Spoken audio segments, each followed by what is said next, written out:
política en Río Negro y vamos a conversar con el legislador Juan Martín. ¿Cómo estás, Juan? Buen día. ¿Qué tal? Buen día, Raúl. Buen día para vos y para toda la audiencia. Muy bien, ayer casi en tiempo real, como se diría en estas épocas de la tecnología, mientras se daba a conocer el discurso del gobernador Berretinelli sobre las cuestiones financieras de Río Negro, había un documento elaborado por vos, analizando precisamente esa situación y planteando que, más allá de los dichos del gobernador, esta es una cuestión evaluada por ustedes desde hace mucho tiempo atrás. Sí, nosotros venimos advirtiendo la situación de la economía administrada, manejada, impulsada, gestionada por Juntos Somos Río Negro desde hace más de 11 años. Es una situación que todos los tratamientos del presupuesto que hemos tenido en la legislatura veníamos advirtiendo, ¿no? Y básicamente lo que advertíamos es que cuando uno gasta más de lo que te ingresa, en algún momento se pagan las consecuencias, ¿no? Y hablamos de déficit financiero, déficit económico, un déficit que ronda los 40.000 millones de pesos, un déficit que no se le puede adjudicar al presidente Milei, y en todo caso han decidido inaugurar la frase pero Milei, pero en realidad si el gobierno de Juntos Somos Río Negro hubiera sido austero, hubiera sido equilibrado, hubiera tenido en cuenta alguna de las propuestas que hicimos nosotros, el gobierno de Juntos Somos Río Negro le hubiera heredado del gobierno de Juntos Somos Río Negro una situación fiscal y económica más acorde al tiempo que vivimos, ¿no? Y seguramente los empleados y la crisis sanitaria, y la crisis en seguridad y la crisis educativa no sería de la magnitud de que es. Lo que estamos diciendo es, estamos frente a un resultado que nosotros advertimos en reiteradas oportunidades, por eso decidimos salir de alguna manera a contestarle al gobernador que ha inaugurado un estilo youtuber por redes, dirigiéndose a la comunidad, que valoramos por supuesto porque siempre el diálogo es importante, pero creo que ese diálogo no tiene la franqueza que tiene que tener porque no puede hablar de la herencia del gobierno anterior o de la deuda del gobierno anterior cuando son y fueron el mismo gobierno. Este es el tercer gobierno de Juntos Somos Río Negro, ¿no? Ahora, frente al cuadro de situación que plantea la administración Berretinelli, ¿qué salida ven ustedes? ¿Qué camino creen que se debiera tomar? Además, frente a las circunstancias de lo que uno interpreta es un vínculo bastante complejo entre algunos gobernadores patagónicos, incluyendo el de Río Negro, con el gobierno nacional.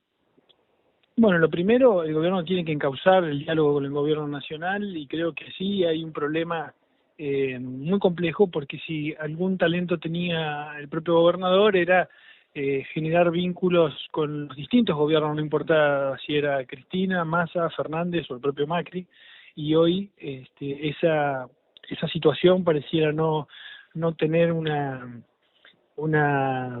digamos, no podido construir un vínculo, y eso se agrava cuando uno ve que Mónica Silva, la senadora nacional de Juntos Somos Río Negro, decide boicotearle al presidente Milei o a la vicepresidente Villarroel la conformación de las comisiones. Entonces, me parece que ahí el gobierno provincial tiene un problema muy de gestión propia. Ahí la oposición no puede ayudar mucho porque en definitiva ellos eligen el modo de relacionamiento con el gobierno nacional. Por supuesto que a nosotros nos toca hacer oposición al gobierno provincial y queremos que a Milei le vaya bien y estaremos dispuestos a ayudar todo lo que podamos. Nuestros diputados nacionales pueden ayudar allí, pero depende más de Juntos Somos Río Negro que de nosotros, digamos.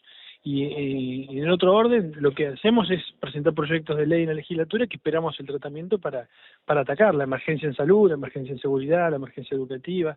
Así que esperemos que este momento de mucha incertidumbre, pero también de mucha angustia, nos encuentre trabajando en proyectos comunes, digamos, y un gobierno que se ha escuchado a sí mismo durante tanto tiempo ahora puede escuchar un poco más a los opositores. Hablando de cuestiones vinculadas a lo nacional, ¿cómo ves la actitud que asume el gobierno de Chubut, de Nacho Torres, frente al cuadro de situación que se vive? Él estuvo precisamente con los gobernadores patagónicos acompañando esas decisiones que ellos tomaron en su momento.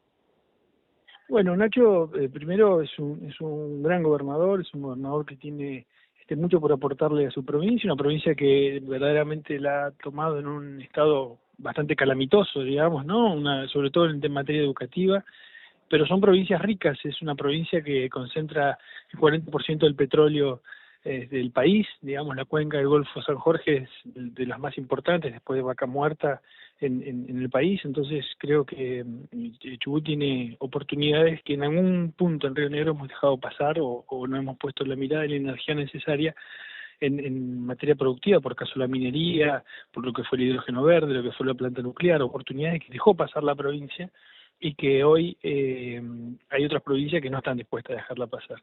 Creo que hay que tomar el ejemplo de las cosas buenas de Chubut y tenemos una agenda común con un destino común, con lo cual el diálogo entre los gobernadores es algo muy positivo y que tiene que ocurrir, y ahí no tiene que haber grieta de ningún tipo, porque como te dije, tenemos un destino común los patagónicos, así que esperemos que esa agenda común finalmente encuentre o encauce algunas cosas que tienen que ver, por ejemplo, con tarifas diferenciadas, con algunas cuestiones muy de que no importa de qué lado del paralelo estés, pero que finalmente nos ayuden. Pasa en el Bolsón con Lago Puelo, pasa en la Adela con Río Colorado, pasa en Sierra Grande con Puerto Madryn, es decir, tenemos muchas cosas en común también con los neuquinos, entonces ahí tenemos que estar todos juntos, ¿no?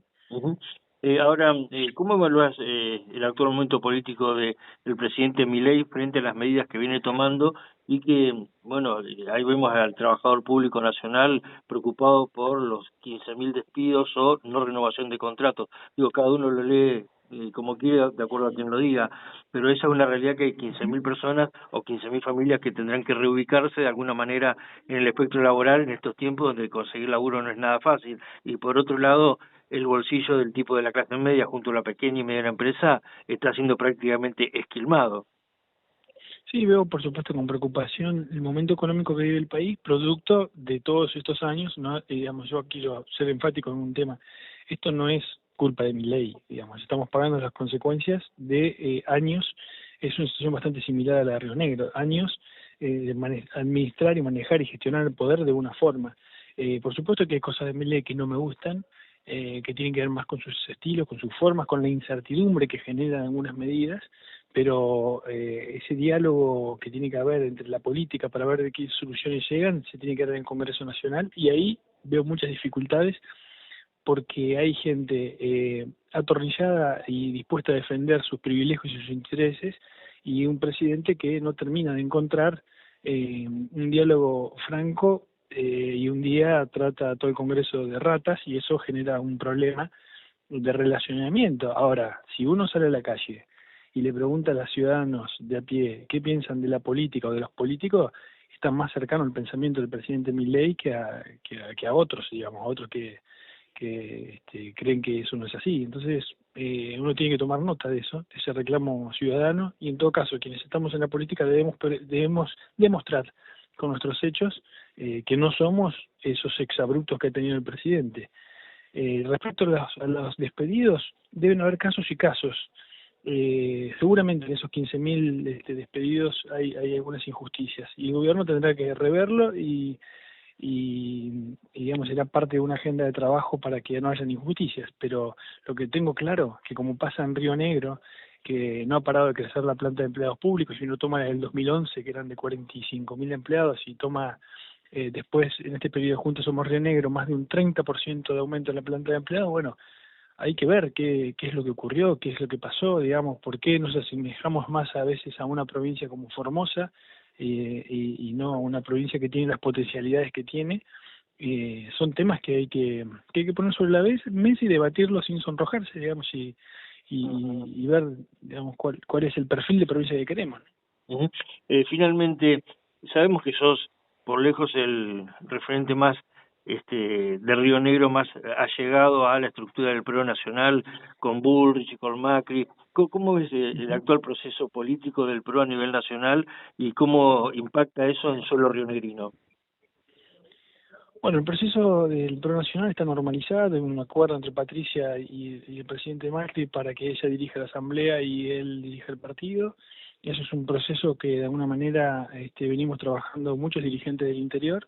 Es un proceso donde los dirigentes del interior pedimos que sean escuchadas las voces del interior y de esta expresión porteña que era el PRO hace muchos años deje de serlo para ser un partido bien federal. Patricia tuvo mucho que ver en eso. Patricia caminó el país no tan solo siendo candidata a presidente, sino que además lo hizo como presidenta del PRO. y es algo que a nosotros nos ayudó mucho, vino a ayudarnos mucho acá en las distintas campañas que tuvimos, en el 21, en el 23.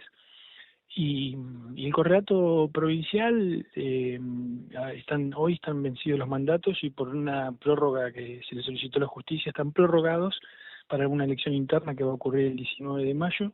Yo voy a ser candidato a presidente del PRO, espero liderar este proceso del PRO de aquí en adelante porque creo que el PRO necesita la nitidez necesaria para demostrar, digamos, que somos esos que quieren que a Milei le vaya bien, que somos los que nos plantamos en la pandemia, que somos el espacio que viene a incomodar a la política y que en algún momento Milei nos robó la bandera del cambio. Lo digo en buen sentido, ¿no? Uh-huh. Entonces hay que volver a atraer a esos ciudadanos que se sintieron parte de un proceso de cambio en Argentina. Queremos que Milei vaya bien, queremos ver de qué manera en el 25 ayudamos digamos, a la expresión política de cambio en Argentina, y el correlato en la provincia tiene que tener esa nitidez. Digamos, no podemos ser veletas y andar un día por un lado, otro día para otro. El afiliado al PRO tiene que saber que el PRO está para defender el cambio, la república, las instituciones, para hacer oposición de verdad en esta provincia, porque para eso nos eligieron, por eso tenemos un bloque legislativo que es el PRO Unión Republicana, donde allí marcamos la diferencia con el gobierno provincial, y eso es el PRO, digamos, no es otra cosa. Entonces, este proceso interno creo que va a poder poner blanco sobre negro y vamos a estar ofreciéndole a los afiliados una expresión de cambio genuina, real y sobre todo trabajadora, digamos. Quienes estamos en política estamos las 24 por 24 trabajando, digamos, y hablamos por nuestros actos, ¿no? Lo que nos tocó en la legislatura en los 4 años anteriores y lo que nos toca ahora desde el bloque que me toca presidir. Juan, gracias por atendernos. Gracias, Raúl, un abrazo grande. Un abrazo, que estés muy bien.